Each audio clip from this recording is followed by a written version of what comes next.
میری پہچان بھی اتنا والی ہے، میں اسے کیسے چھوڑ کے جا سکتا ہوں؟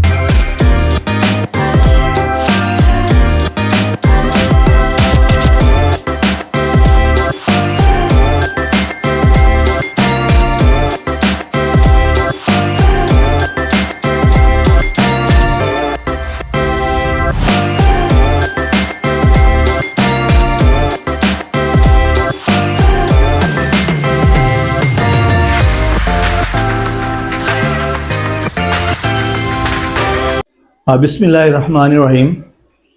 میرا نام سید احمد میوہ ہے اور میں head teacher government primary school میترام والی ہوں۔ تو جہاں تک ثاقب حسین چیمہ صاحب کی بات ہے، انہوں نے ہمارے لیے اسکول کے لیے ماشاء اللہ یہاں پہ ہمیں ایک کلاس روم دیا، اس کے علاوہ ٹھنڈے پانی کا کولر بچوں کے پینے کے لیے، پانی پینے کے لیے، اس کے علاوہ جنریٹر، یہ تو ان کی جو ہمارے اسکول کے لیے جو ہے نا وہ عطیات ہیں یہ والے۔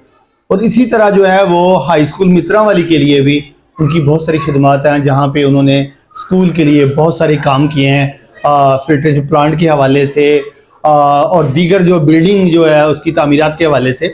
تو اس کے علاوہ ان کی جو شخصیت ہے وہ یہ ہمارے معاشروں کے لیے ایک رحمت ثابت ہوتے ہیں۔ اور یہاں اسی طرح میترام والی میں بھی جو یہاں پہ صاف پانی پینے کا جو صاف پانی ہے، اس کا فلٹریشن پلانٹ ہے، وہ بھی انہوں نے اس میترام والی گاؤں کے لگوا کے دیا۔ اور اسی طرح یہاں پہ جتنی غریب بچیاں ہیں، جو غریب لوگ اپنی بچیوں کا نکاح نہیں کر سکتے، شادی نہیں کر سکتے، ان کے لیے بھی وہ ماشاءاللہ ان لوگوں کے لیے بھی ایک رحمت ثابت ہوتے ہیں اپنا۔ تو میں ان کو خراج تحسین پیش کرتا ہوں، اللہ تعالیٰ ان کی زندگی میں برکت کرے اور ان کو مزید ترقیوں سے نوازے، اور یہ لوگ جو ہے اسی طرح ہمارے معاشروں کے لیے ایک رحمت ثابت ہوتے رہے۔ اعوذ باللہ من الشیطان الرجیم، بسم اللہ الرحمن الرحیم۔ تمام تعریفیں اس خالق کائنات کے لیے جو انسانوں کو نیکی کی توفیق عطا کرتا ہے۔ درود ہو حضرت محمد مصطفیٰ صلی اللہ علیہ وآلہ وسلم کی ذات اقدس پر، جن کی غلامی پہ ہم سب کو فخر ہے۔ اور شاعر نے کہا تھا، دراز جتنے بھی ہوں معتبر نہیں ہوتے، وہ شجر جن پہ پرندوں کے گھر نہیں ہوتے۔ بلا شبہ وہ لوگ جو انسانیت کی فلاح کے لیے کام کرتے ہیں، جو مفید ہیں لوگوں کے لیے، حضور اکرم صلی اللہ علیہ وآلہ وسلم نے فرمایا، خیر الناس من ینفع الناس، تم میں سے بہتر وہ ہے جو لوگوں کے لیے زیادہ سے زیادہ مفید ہے۔ اور جو اس نفسہ نفسی کے دور میں لوگ ان حالات میں لوگوں کے کام آ رہے ہیں، اپنے علاقے کے لوگوں کے کام آ رہے ہیں، اپنی زمین کے اور اپنی اس ماں دھرتی جو ہے اس پہ رہنے والے مکینوں کے لیے کام کر رہے ہیں، بلا شبہ وہ عظیم ہے۔ اس وقت میں موجود ہوں میترام والی۔ میترام والی معروف قصبہ ہے، نہ صرف تحصیل ڈسکہ کا بلکہ پنجاب کا۔ اس نے بڑے بڑے نام پیدا کیے۔ کسی زمانے میں میترام والی پورے علاقے کا مرکز ہوا کرتا تھا، وہ تجارت کا مرکز بھی تھا اور اس کے ساتھ ساتھ یہ تعلیمی مرکز بھی تھا۔ لیکن بدقسمتی سے کہ کچھ وجوہات کی وجہ سے اس گاؤں کے جو حالات تھے ویسے نہ رہے، وہ ادارے نہ رہے، شاید وہ لوگ نہیں رہے کہ جن کی وجہ سے یہ سارے سلسلے عروج پہ تھے۔ تو ایسے حالات میں سیورج کا نظام خراب ہوا، اس کے بعد اداروں کا معاملہ ہوا اور بھی معاملات ہوئے، اور اکثر لوگوں نے یہ گاؤں چھوڑنا شروع کر دیا۔ لیکن یہاں پہ ایک ایسا میترام والی کا سپوت بھی ہے جو کہ اس وقت میترام والی میں اپنے ان لوگوں کی خدمت میں مصروف ہے کہ جو لوگ ان کی پہچان ہے۔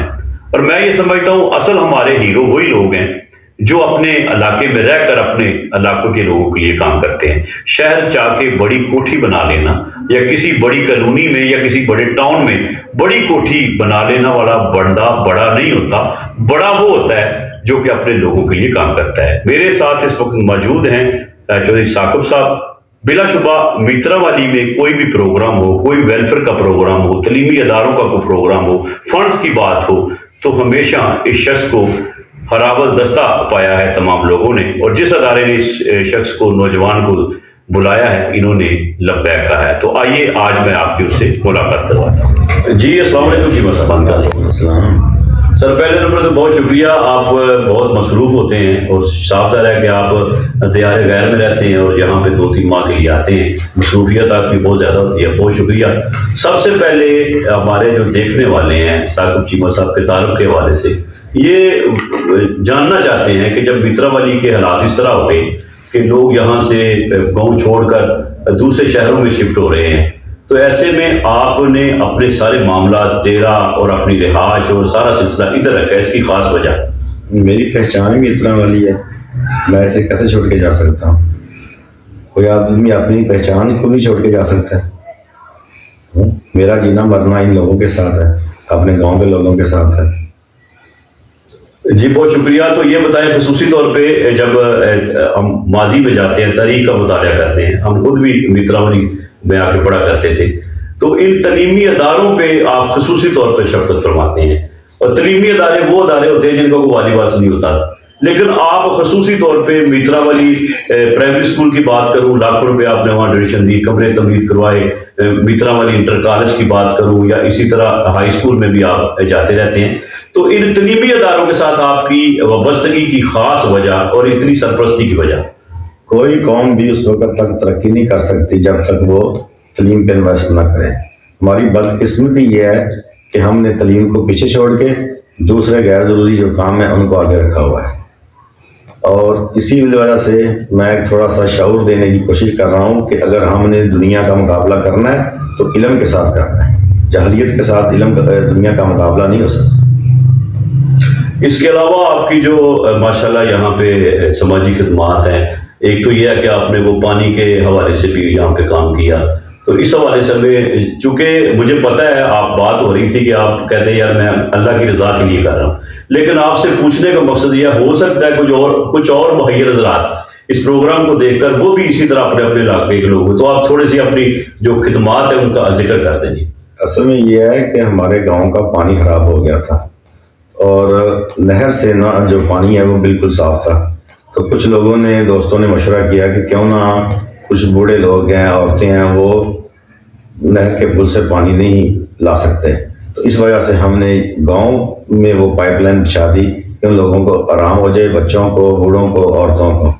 تو جو بھی دیکھ رہا ہے وہ بھی کرے اپنے علاقے کے لیے، کیونکہ اللہ تعالیٰ نے ہمیں پیدا کیا ہے کسی مقصد کے لیے، اور مقصد یہی ہے کہ انسانیت کی فلاح کے لیے ہمیں سب کچھ کرنا چاہیے، جتنی کسی کی استطاعت ہے اس کے مطابق کرنا چاہیے۔ جی بہت شکریہ چیمہ صاحب، آپ ایک درویش آدمی ہیں، اور یقیناً آپ جس طرح لوگ اکثر کرتے ہیں کہ اپنے جو خدمات ہوتے ہیں ان کو بڑھا چڑھا کے، تو آپ کوشش کر رہے ہیں کچھ چیزوں کو آپ نہیں بیان کرنا چاہتے، میں سمجھتا ہوں آپ کی وہ درویشی ہے، یا آپ یہ سمجھتے ہیں اللہ کی رضا کے لیے، لیکن میں نے یہاں تک سنا ہے کہ آپ نے اپنے علاقے میں اپنا ایک ذاتی نیٹ ورک، یعنی آپ ایک چلتی پھرتی NGO ہیں، یہاں پہ آپ کے پاس لوگ آتے ہیں بیٹیوں کی شادیوں کے حوالے سے، کوئی ذاتی معاملات کے حوالے سے، اس کے علاوہ یہ آپ کے مترا والی میں قبرستان کے حوالے سے آپ کا بہت زیادہ کام ہے، تو آپ یہ بتائیں کہ کیا محسوس کرتے ہیں یہ تمام خدمت کر کے؟ جی، انسانیت کی خدمت کر کے جتنا دلی سکون ملتا ہے نا، کسی کام میں بھی نہیں ملتا۔ باقی رہ گیا کسی کی بیٹیوں کی شادی ہے یا کوئی بیمار ہے، یار یہ اللہ کا اور میرا معاملہ ہے، میں اس کو نئی میڈیا پہ لانا چاہتا، بس یہ دعا کرتا ہوں کہ اللہ تعالیٰ سب کو توفیق دے، وہ لوگوں کے کام آئیں، ضرورت مندوں کے کام آئیں۔ باقی قبرستان کا کام ہے، ہمارا قبرستان بالکل ویران تھا، اللہ کا شکر ہے آج آپ دیکھیں ادھر بہار ہے۔ باقی بھی دوسری بھی تنظیمیں ہیں وہ بھی کام کر رہی ہیں، اور بھی انشاءاللہ ساتھی ملیں گے اور مزید کام ہوگا تو ہمارا گاؤں سرسبز بھی ہوگا، خوشحال بھی ہوگا، اور امن کا گہوارہ بھی ہوگا۔ جی بہت شکریہ چیمہ صاحب، آپ چونکہ ماضی کے جرونکوں کی بات ہو رہی تھی، تعلیمی اداروں کی تو آپ کیا سمجھتے ہیں کہ آپ مستقبل میں مترا والی قصبے کو یا مترا والی کے اس علاقے کو، ان لوگوں کو کیسا دیکھنا چاہتے ہیں؟ آپ کے ذہن میں کوئی آئیڈیل ہو اس حوالے سے آئیڈیا؟ جی انشاءاللہ ہماری جو نئی نسل ہے اس میں بڑا پوٹینشیل ہے، اللہ تعالیٰ ضرور ہم پہ کرم کرے گا، اور یہ تعلیمی لحاظ سے بھی، کاروباری لحاظ سے بھی انشاءاللہ بہت آگے جائے گا۔ میری دعا ہے کہ اللہ تعالیٰ اس گاؤں کو امن کا گہوارہ بنائے، اور سب لوگوں کو مل جل کر رہنے کی توفیق نصیب فرمائے۔ جی سر، بہت شکریہ۔ آخر میں میتراوالی کے یا اس علاقے کے وہ لوگ جو تعلیم حاصل کر رہے ہیں، پریشان بھی ہیں بیچارے اپنے حالات کی وجہ سے، ان کے لیے کوئی پیغام؟ کوئی بچہ اگر وہ پڑھنا چاہتا ہے تو ضرور پڑھے، ہم انشاءاللہ اس کی مدد کریں گے۔ اس کو کسی قسم کی کوئی پریشانی نہیں، وہ ہم سے رابطہ کرے، ہم اس کے تعلیم کے اخراجات برداشت کریں گے۔ جی بہت شکریہ جی۔ ابھی آپ نے چودھری ثاقب چیمہ صاحب کی گفتگو سنی۔ سب رنگ پاکستان کا یہ پروگرام کرنے کا مقصد یہ ہے کہ وہ ہمارے چھپے ہوئے ہیرو جو کہ اپنے اپنے علاقے کے لیے لوگوں کے لیے کام کر رہے ہیں، ان کی خدمات کو اجاگر کرنا، اور جو لوگ مخیر حضرات ہیں ان کے لیے یہ گزارش کرنا کہ آپ سب جو ہیں اس حوالے سے اگر کام کریں تو پاکستان ترقی کر سکتا ہے۔ شاہ کو بھی تلوار بنایا جا سکتا ہے، شاہ کو بھی تلوار بنایا جا سکتا ہے، حوصلہ خود ہتھیار بنایا جا سکتا ہے، اور تنہا تنہا پتی پتی جینے والوں یہ صحرا گلزار بنایا جا سکتا ہے۔ پاکستان زندہ باد۔ بہت شکریہ۔